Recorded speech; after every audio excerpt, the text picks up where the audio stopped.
are a couple of things that I wanted to mention. So we need to keep what's shared in this session in this session. I think some people may be sharing personal things. I'm going to share a lot about my personal experience. We want to be respectful of each other and we want to use respectful language. And we want to stay on topic as best we can. So avoid chit chat and let's try to keep the chat focused on the topic.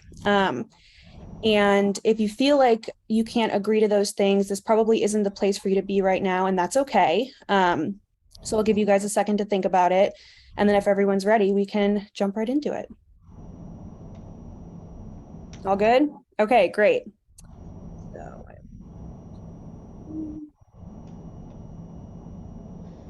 okay, so beyond appearances, invisible disabilities. So first, just a little outline. We're going to talk about what an invisible disability is. Then I'm going to share some of my personal experience with having an invisible disability. And then we're going to talk about how to be an ally for those who have an invisible disability. So to start off, I want to pose a question to the group. What do you guys think an invisible disability is?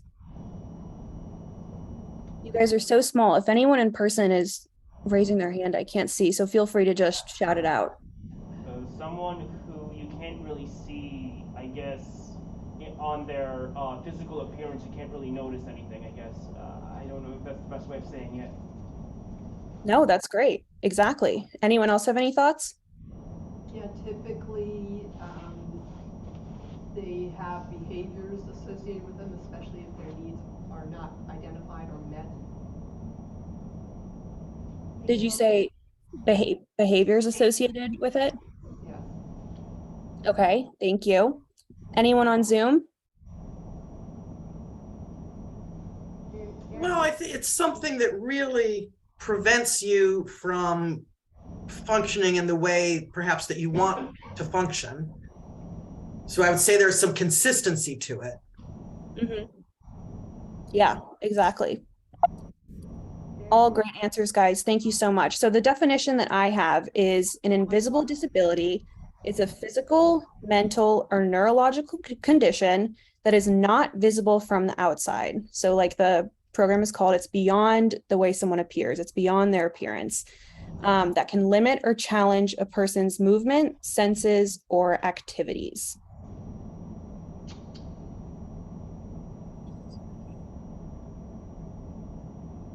Okay. According to the Invisible Disability Association, 26 million Americans, which is almost 10% of all Americans, have a severe disability, while only 1.8 million use a wheelchair and 5.2 million use a cane, crutches, or walker. So that means there are millions of Americans who have a disability, but they don't use anything to help them walk, and it just doesn't look like they have one. And that's why it's called an invisible disability. Um, so now that we understand what an invisible disability is, it's a condition that you can't see that limits a person's activities, senses, movements, things like that. Can anyone think of any examples of invisible disabilities? Anxiety, Anxiety, yes, that's a great one. I guess. stress related disorders, So like mental health disorders is what I'm hearing, definitely. Non-verbal learning disability or NVLD. Yes. Sensory processing disorder. Sensory processing disorder, absolutely. There are Anyone on, oh, some sorry. medical or physical conditions that really aren't visible to the eye, like mast cell issues that Mm-hmm. are also invisible disabilities. Deafness and some levels of blindness. Sorry, what was that last thing? I had a little trouble hearing. deafness, and some levels of blindness. Yes. Yes, exactly. So I have a list here too, and this list is by no means comprehensive. These are just the ones that I thought of. So autoimmune diseases, so things like lupus or rheumatoid arthritis, connective tissue diseases like Ehlers-Danlos syndrome, Marfan syndrome, heart conditions like postural orthostatic tachycardia syndrome, BAV, neurological disorders, peripheral neuropathy, epilepsy, And then, like some of you guys were mentioning, mental illnesses, mental health disorders, and neurodivergence. So things like ADHD, anxiety, like someone mentioned, ASD. So yeah, great job thinking of examples. Those were all great. And again, there are hundreds more that I have not included. This is really just the tip of the iceberg. Now I'm going to transition into talking about my personal experience with invisible disabilities. I have been diagnosed only in the past year with Ehlers-Danlos syndrome, which I'm going to refer to as EDS as the acronym, and then postural orthostatic tachycardia syndrome, which I'm going to refer to as POTS as the acronym. And a little background about those two things. Sorry, I forgot to say, I'm going to speak from my personal experience. And because I am speaking from my own experience and about myself, I am going to focus a little more on physical invisible disabilities. And that is not to discard or invalidate any psychological or mental health invisible disabilities. I'm doing that because that is what I have experience with. And I also wanted to acknowledge that because I am speaking for myself, I'm not the spokesperson for all people with invisible disabilities. I can speak based on my own experience, and I can't speak based on other people's experience. So I really just want to emphasize that this is me, this is what has happened to me, and this is how I feel. I'm not speaking for anyone else. So Ehlers-Danlos syndrome, EDS. So EDS is a connective tissue disease, which is a disease that affects the parts of the body that connect the structures of the body together. So connective tissue connects the different parts of your body together. And in my experience with EDS, this has meant for me pain in my joints and my muscles, hyperflexible joints, dislocations, and inability to stand or to walk for a longer period of time. So, after my 20-minute walk, I'm done. And interestingly, brittle cornea syndrome comes from my EDS, and that is an eye condition in which I get abrasions on my cornea, and it makes me sensitive to light. It makes it hard for me to see. It's hard for me to open my eyes because there's connective tissue in your eyes, which is so interesting. And then I also have POTS, postural orthostatic tachycardia syndrome. And this one's a little more complicated, and it actually took me a little while to understand what this was about too. And I struggled with these symptoms for years before I got a diagnosis. But POTS is related to a reduced blood volume when standing up. So that means my symptoms are the worst when I've been laying down, for example, in bed, and I get up in the morning, or I wake up in the middle of the night to go to the bathroom and I stand up, or when I've been sitting down and I stand up. So when I go from being perched or laying down to standing up, I get really dizzy and lightheaded. And on a day-to-day basis, I feel nauseous sometimes because my circulation is a little messed up. Things aren't flowing to the right places at the right times. I feel very tired. Even when I sleep enough, I'll sleep for 9.5 hours and I'll wake up feeling like I just ran a marathon and slept for 2 hours. I'll have a rapid heartbeat. And one of the worst ones is a ridiculously low tolerance for heat. I am not a summer girl. I do not like summer. I get so hot. I get hot flashes. So those are, and there are a lot of people with POTS and EDS, and not every single person experiences the same thing. So I know people with POTS who faint, and I don't faint. Not every person with the same invisible disability is going to have the exact same experience. So I want to share a story with you guys that I think is going to be very relevant to our conversation. A couple of months ago, I was at a concert with someone, and it was at the Fillmore in Silver Spring, where some of you guys may have been. And if you have been, you know that unless you purchase tickets to sit down, it is a standing only venue. Indicated that it was going to be hard for me to stand the whole time and watch this concert. So I arrived late intentionally. But concerts these days start like 3 hours after they're actually supposed to. So I got there an hour late and the opening act hadn't even come on. And this was stressful for me because I knew I was going to be standing there for 3 hours, and I thought I couldn't do it. My joints were going to be in pain. My muscles were going to be in pain. I was going to get dizzy. And I knew I needed to ask for a seat. I tried sitting on the stairs at the Fillmore, which you're not allowed to do, apparently, I learned.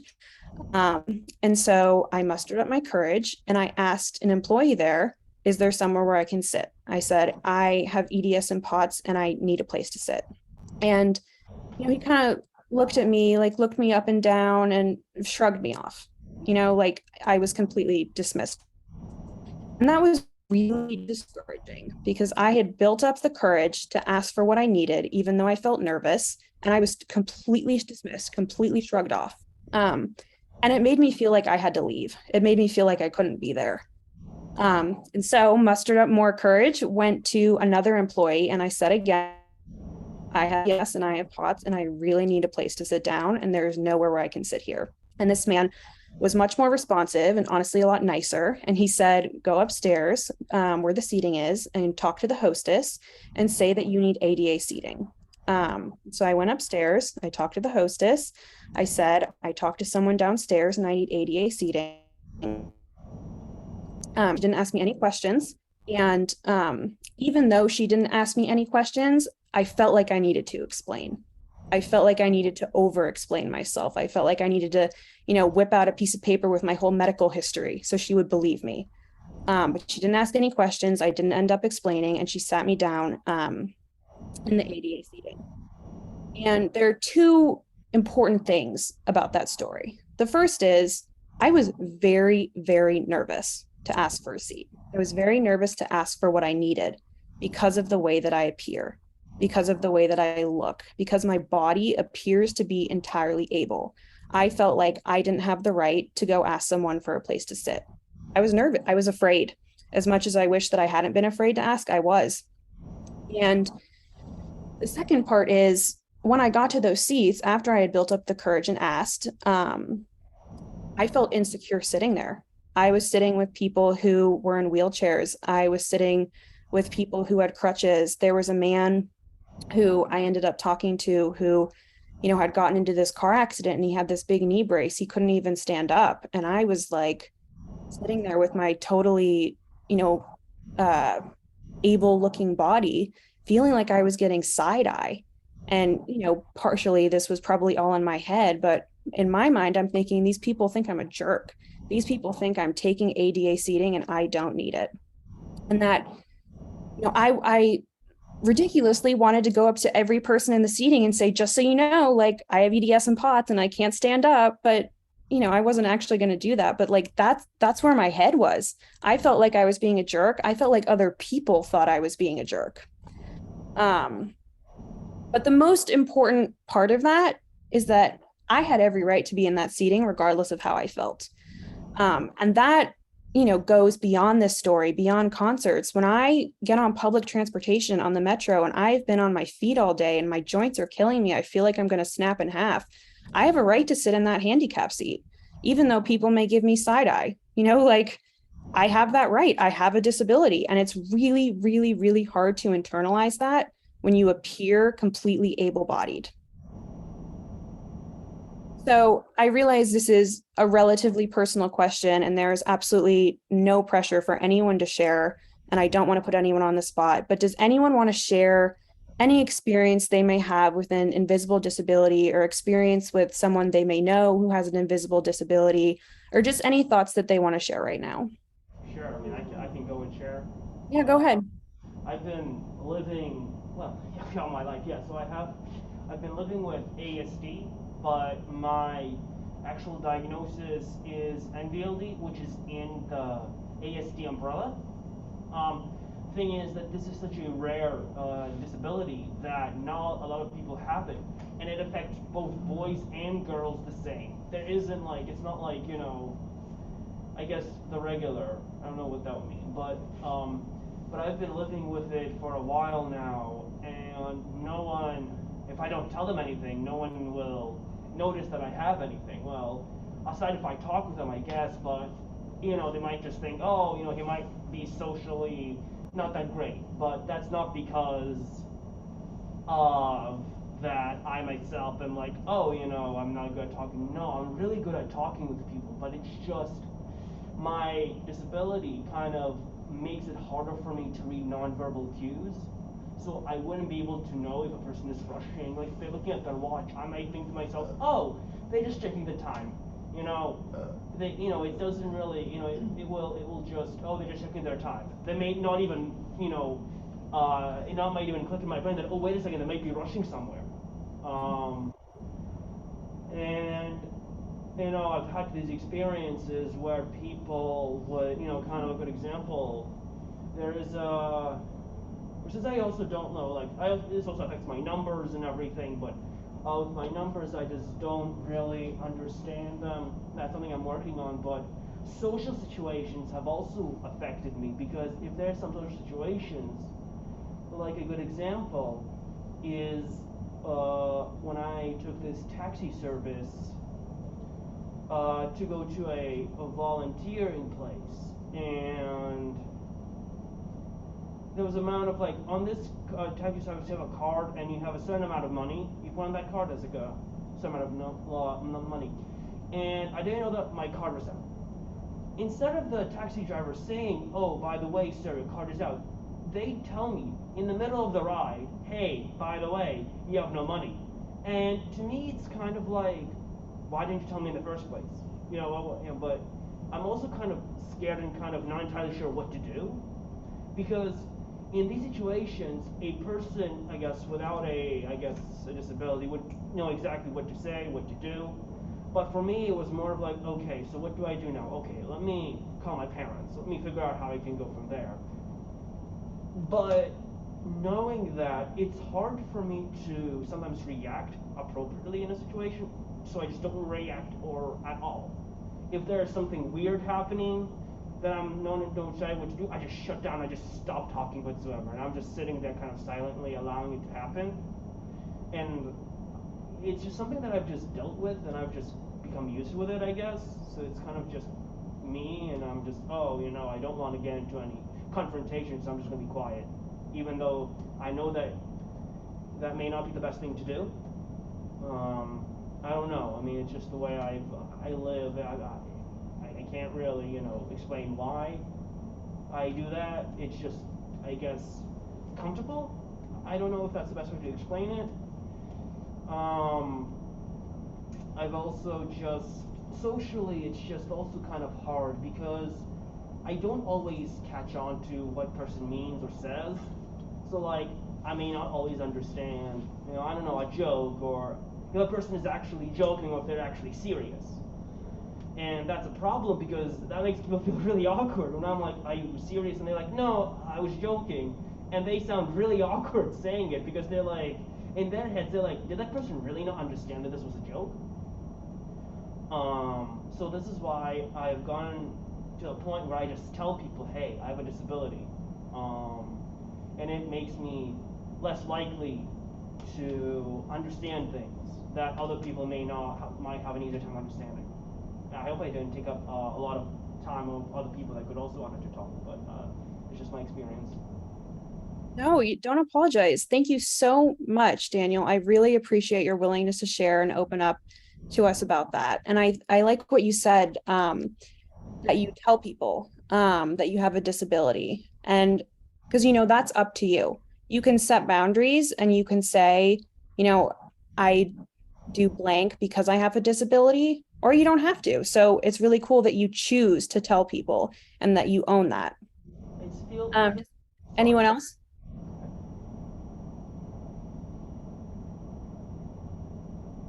Well, I have two adult children, both with invisible disabilities. And interestingly, Daniel, my daughter, has NVLD. She's 23. And generally, as we were talking earlier, these things come with a constellation of other issues: anxiety, OCD, it could be anything in the Venn diagram. My son has fetal alcohol spectrum disorder, which is a disability more common than Asperger's, but with which very few people or professionals are familiar. And it makes him, both of them have definite strengths, and they appear so capable that people expect them to be able to have skills in all areas, and they have struggles in many areas. So a lot of times people get angry with them and say, you know, you could do it if you wanted to, because I've seen you do it, or, you know, in other situations, and they just don't understand how the developmental disability or the neurological aspects of it affect them. Yeah, thank you so much for sharing that. And what I really mentally pulled from that is an expectation to be more capable or capable, like what you said. And because that applies to both types of invisible disabilities, the mental health and the neurological, as well as the more physical body disabilities. There's an expectation because of the way we appear that we will be have a specific level of capability or ability. Thank you for bringing that up. Yeah. Sorry, there's also it's also just I guess in the world that we live, people don't ever stop and think, wait a second, a person can't do this because XYZ. They look at it as why can't you do it? We can do it, why can't you do it? That's different. Why are you different? So it's always this afraidness of difference, afraidness of not fitting within this so-called societal fold, whatever that may be. And it's just always been, it's always such a interesting thing that people are so easy to basically see this as other, when in reality it's just, you just have a different way of learning, you just have a different way of doing things. When, you know, some things might be harder. I don't know if that helps in any way. Yeah. Thank you so much, Daniel. Can I add, or just point something out that you said that I think is really a powerful truth? You said, why can't they look at my child or my young adult and say, why can't you do this now? I saw you do it before. And I think that with invisible disabilities, sometimes you can do things if the conditions are right. But if the conditions are not right, or if you're feeling anxiety, or the lighting's not right, or the sound is not right, or you're smelling something that you're uncomfortable with, maybe you can't do something in this moment that you can do in another moment.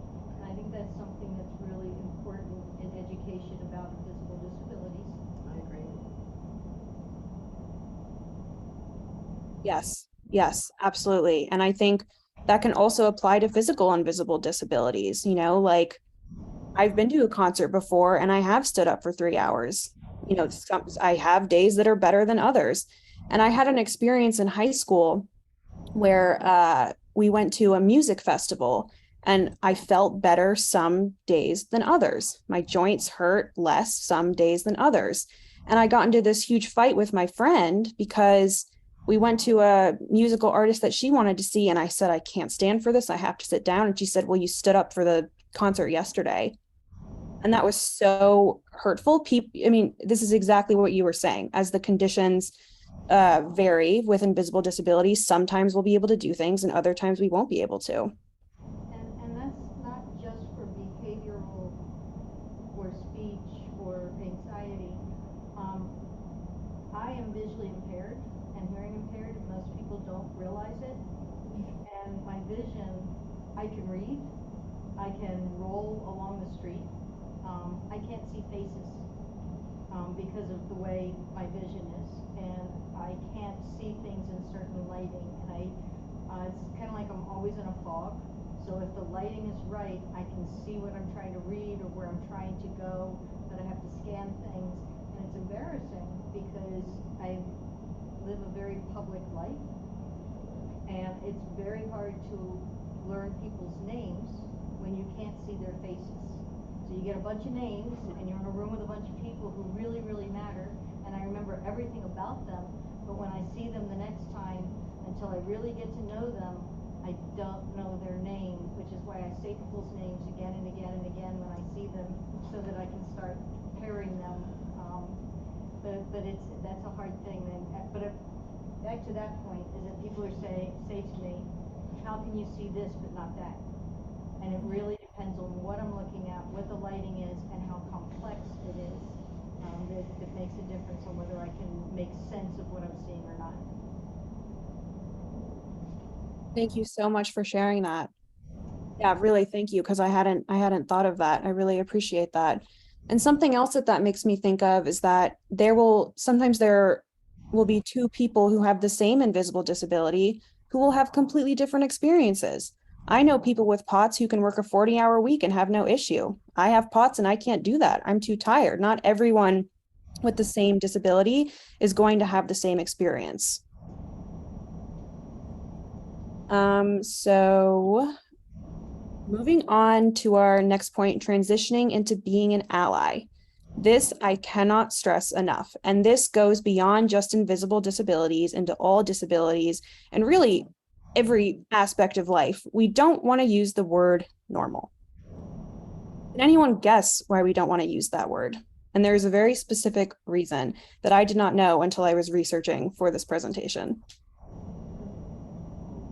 Because normal is such a broad term. What do you mean by normal? Normal in whose sense? In our sense? In your sense? What is normal? There's no such thing as normality. Normality is what you believe, not what everyone else believes. Yeah, so what I'm hearing you say is that it's a subjective term. Yep. Mm-hmm. True. Anyone else?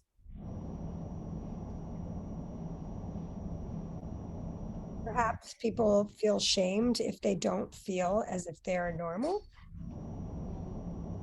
Yes, absolutely.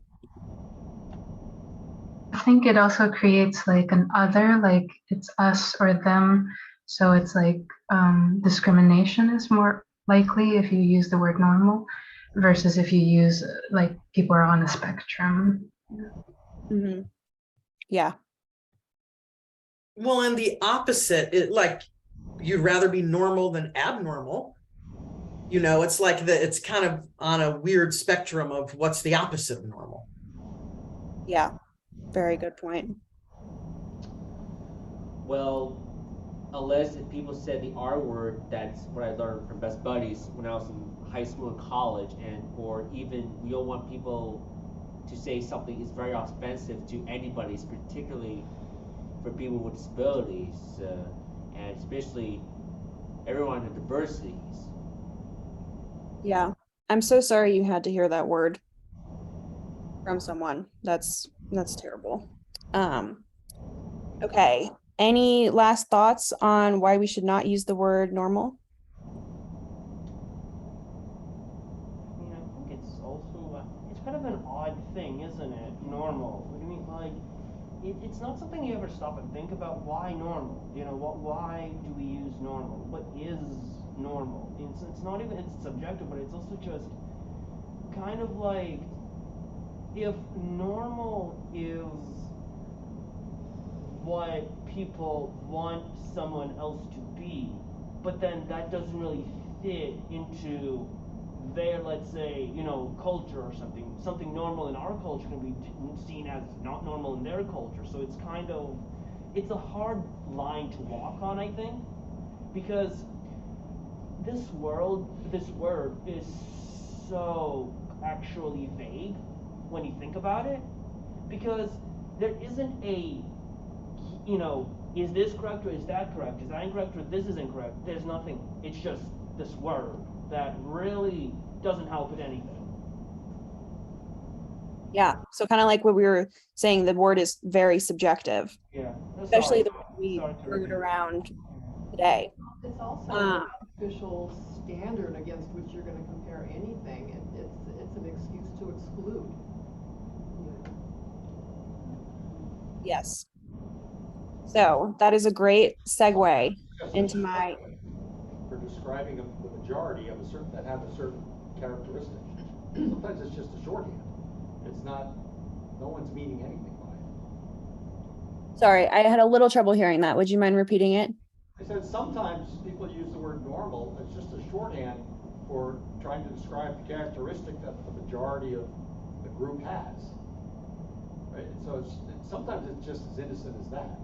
It may have these other connotations, but that's not in the speaker's mind necessarily.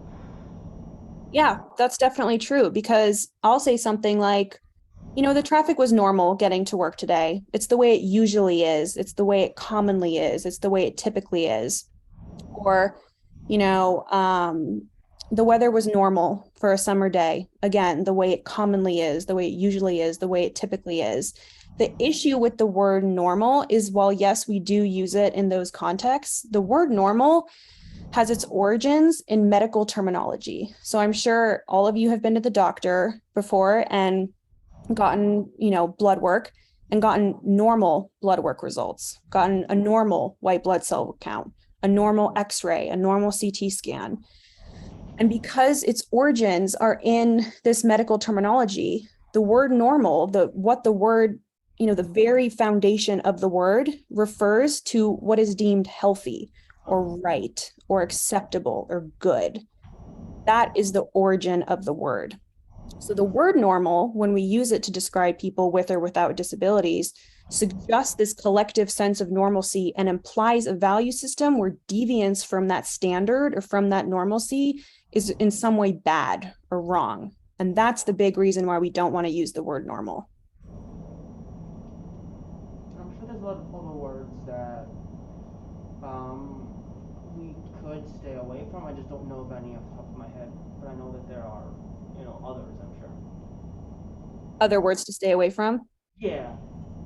I'm sure there are a lot others too. Or unless if somebody who has a bad day at work or they have some difficulty getting through, you can use a different word. Yeah, very true. That's life, Isabel. That's what?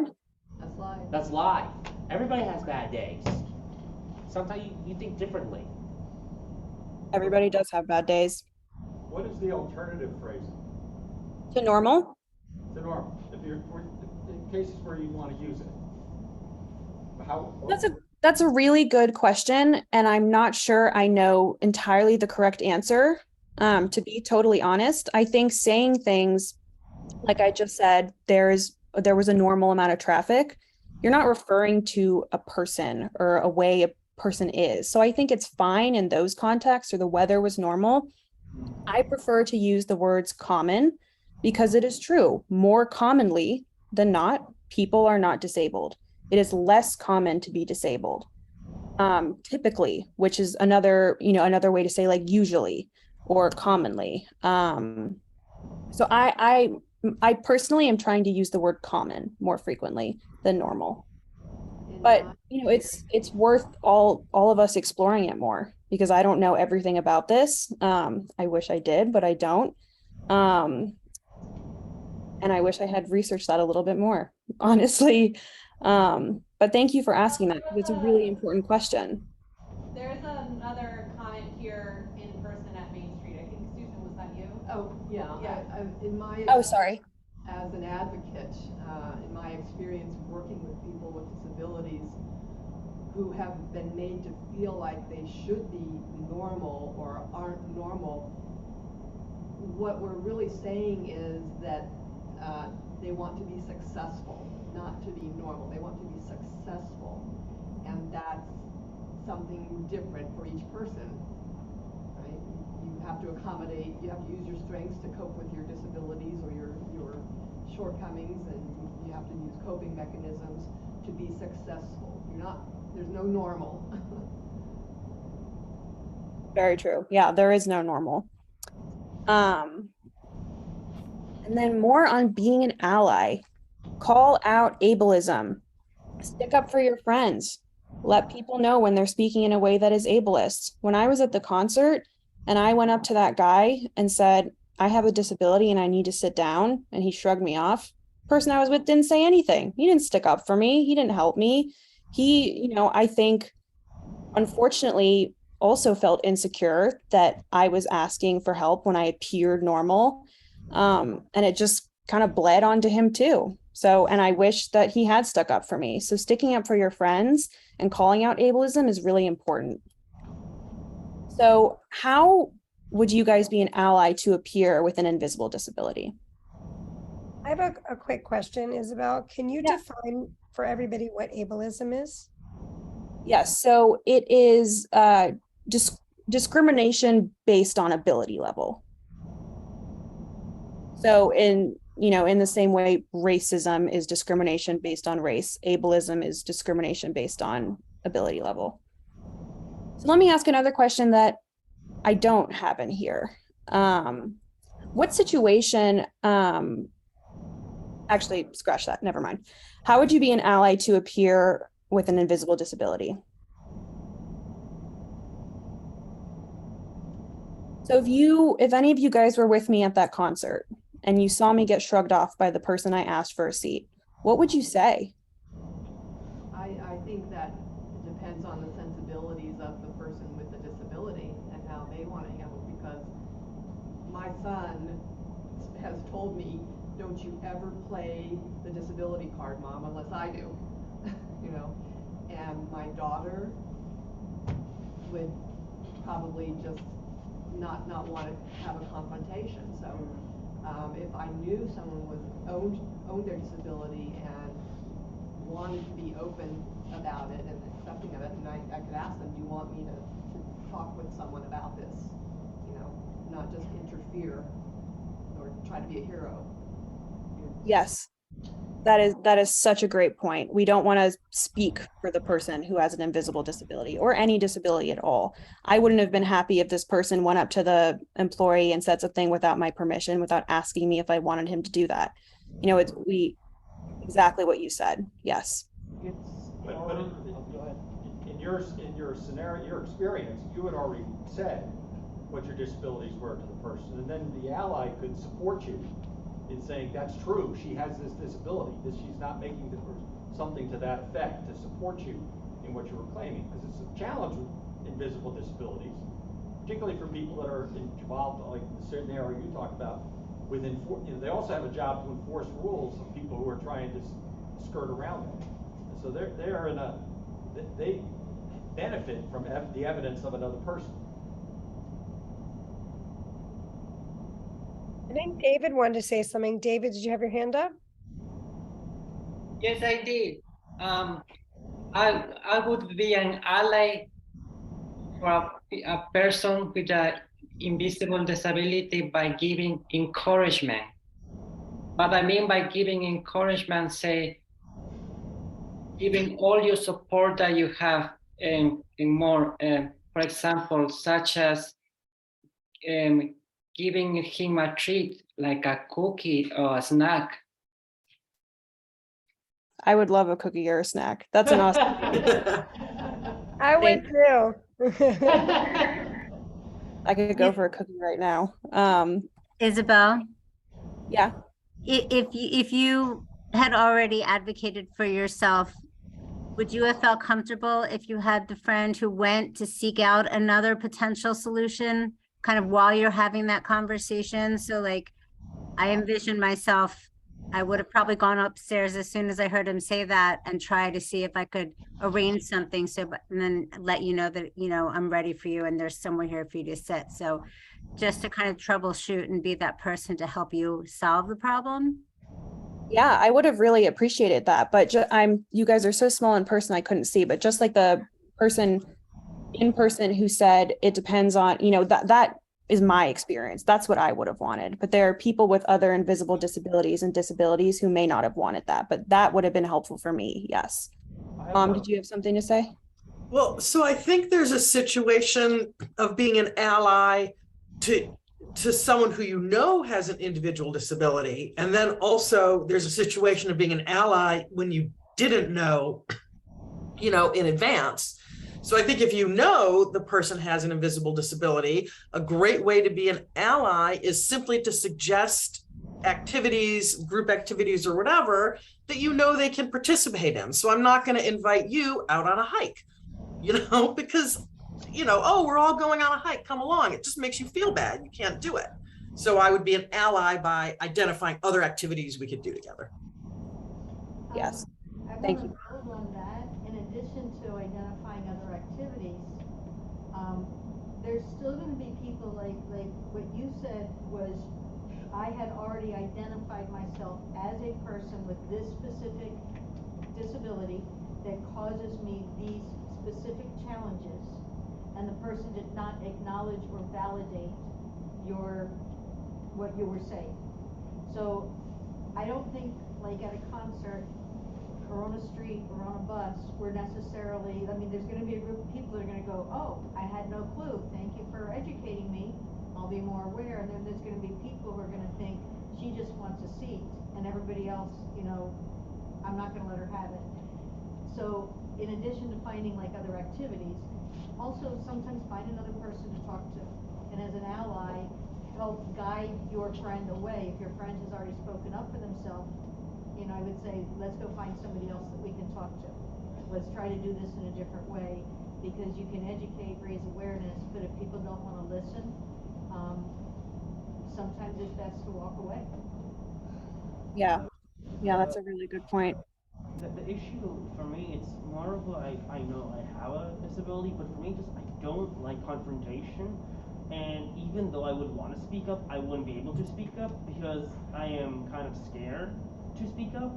Because I don't like confrontation. At the same time, there's a person I want to help, but I can't because I'm just scared because I don't like confrontation. So it's kind of this thing, this cycle of not being able to speak up because, you know, I don't know what might happen. And that's what scares me, basically. The not knowing of what might happen if you do speak up. Will it make the situation worse? Will it make it better? I don't know. Yeah, So, that makes complete sense. And, you know, I think a lot of people are scared of confrontation. I am scared of confrontation. And at the same time, there are other really good ways to be an ally that don't involve confrontation. Well, well, Isabel, what I want to mention is, you know, not everybody understand some people have disabilities, and you know, Fillmore would have done something special for you, like they can offer you the front seat for you to sit so that you can see your performances easily as compared to people who did at Kennedy Center or Strathmore or other concert places. But one thing is something you need to think about is just you want to talk to somebody. It's like self-advocacy. Like John and I were from Seek. You know, we had people does like self-advocacy to let them know they have right to know they have rights for people with disabilities to know what they had to deal with. Like, it's not right to accept people with disabilities for not being accepted into like the concert, or if there's a lot of people with disabilities who are unemployed, that's not the way they should do. Because as George H.W. Bush wrote the executive order about the American with Disabilities Act. That's the way it was. Is something that people has to deal with. Like, you want to ask them, I have a disabilities, and you can't let the staff know like if you have disabilities or not. That's the thing. This is very, very simple. It's because just like all companies, they need to have training to, like I said, they need to have training for people with disabilities to have access to sit. That's what I suggest, like Fillmore or other places to have. You should let them know. You should write down to Fillmore to let them know if people who are not able to stand up like you can only sit for 3 hours. That's the way it was. Because everybody's different. Some people in the wheelchair like the concert.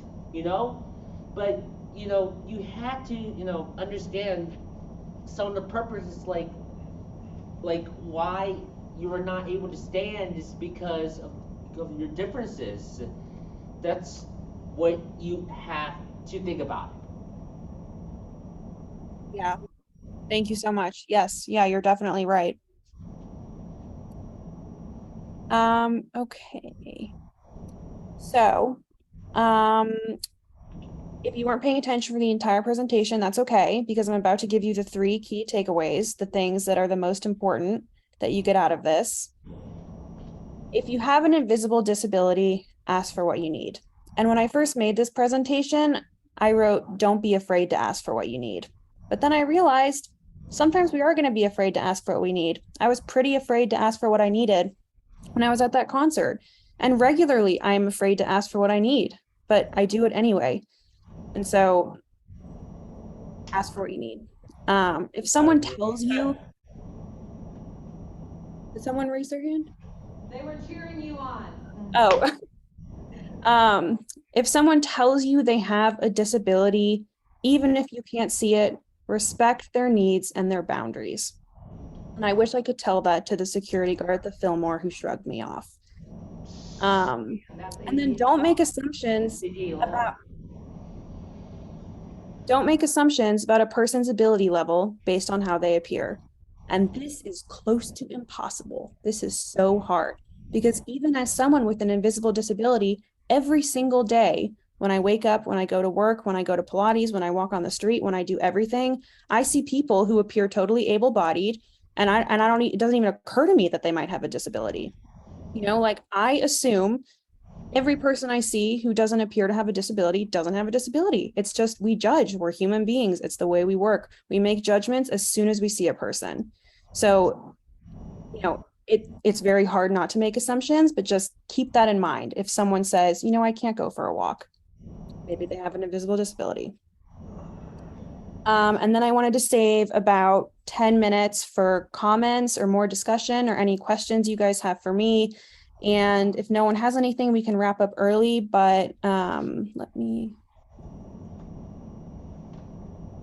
we can,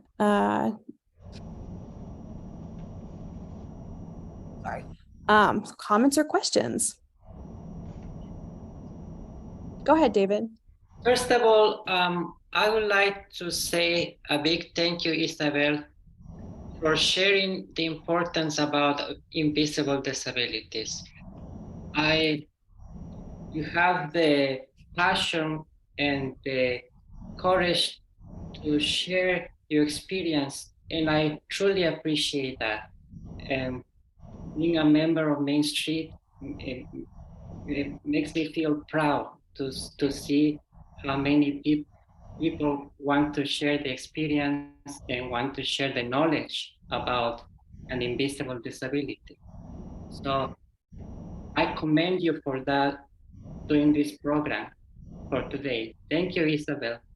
David, you're going to make me cry. Thank you so much. Thank you. I just want to add one thing. Thank you, David, and I agree 100%. But I just want to say that you have taught us so much, Isabel. You know, here we are, a program that promotes and feels that we are accepting for all different kinds of people. And we wouldn't be without you educating us on these really important topics, more than just this. So I want to thank you. And I also want to tell you that I am also proud, like David. I think you're incredibly courageous. I think you have more courage than you know, because I think it takes someone to get out of their box and to move through something that's hard, that they're worried about. And that you, because you're doing that, you are educating and as someone else said, providing awareness. I think it was Jenny. And that is going to help move this needle. It's going to educate people. And I'm just really proud of that. And I feel really honored to work with you. Thank you so much, Jillian. I'm so honored to work with you too. I really appreciate that. Thank you.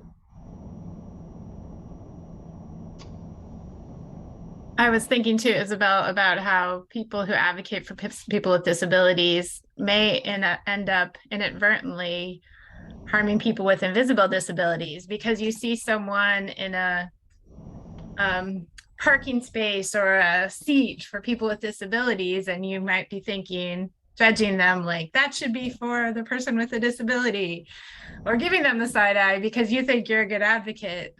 And in fact, I think this is a great reminder to like give people the benefit of the doubt, because we don't know what's going on with people and it's not our place to judge. So thank you for that. Thank you. You know, that reminds me, Julie, I have a story related to this to share. At Main Street, we had a volunteer over the summer who also had POTS and EDS, unbeknownst to me. And we were at a program and there were limited seats, and I was sitting down and she said, is there somewhere for me to sit? And I kind of felt like a jerk for taking the last seat. And I was like, oh, she's volunteering, she's new here, and I'm taking her seat. And I just said, I'm sorry, I have POTS and EDS. I need to sit down. And I was like, she won't understand. She was like, me too. So I went and got her the seat. But it's just, another example of how you really just don't know. And like, again, someone with these disabilities, just automatically assuming, oh, she doesn't need the seat, I need it. And lo and behold, she's like, me too. Isabel, Julie lost her voice, so she wrote a note that she asked if I would read, if that's okay with you guys. She has a list of famous people who have invisible disabilities that you might not know about. Is that okay if I share this? And Nick Jonas has diabetes. Selena Gomez has lupus. Avril Lavigne has Lyme disease. Jessie J, I hope I say this right. Is it Wolf? Parkinson, White syndrome. Lil Wayne has epilepsy. Morgan Freeman has fibromyalgia. Selma Blair has multiple sclerosis. You guys might have seen her on Dancing with the Stars very recently. And Venus Williams has Sjogren's syndrome. Oh, wow. I had no idea. I really appreciate that you shared this list with us. Thank you, Julie. Thank you so much, Julie. That is so interesting. And I think I did maybe know a couple of those, but again, you never know. And there are millions of people who have these disabilities, and we just don't know. I'm not also mistaken, Chris Rock thinks that he had autism or something. Right, yeah. Yeah. Oh, I didn't know. Yeah. Okay. Albert Einstein has learning disabilities. Oh, I didn't know. Albert Einstein with learning disabilities. So many. Wow. Were there comments in the chat? I didn't check. I'm sorry. I didn't look. Oh, there's 4.